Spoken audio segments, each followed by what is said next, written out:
Halo, Selamat malam. malam. Bisa bicara dengan Mila ya? Iya, saya. Aku Dilan. Oh, hai. Mila, tadi aku sudah ke rumah kamu. Iya, kamu nyamar jadi utusan kantin. Karena kamu suka makan. Kamu tahu kenapa aku datang? Kenapa? Kalau aku tidak datang karena aku takut ayahmu, itu berarti aku pecundang. Jadi aku datang.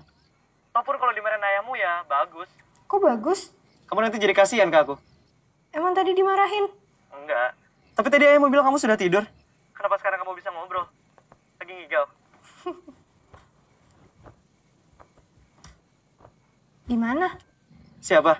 Kamu. Kamu siapa? Dilan.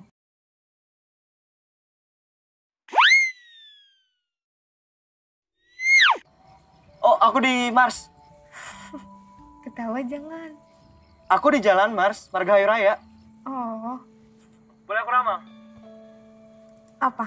Aku ramal, nanti kamu akan jadi pacarku. Percaya nggak? Musyrik. Mila ya, Ya? kalau kamu nanti mau tidur, percayalah aku sedang mengucapkan selamat tidur dari jauh. Kamu nggak akan dengar.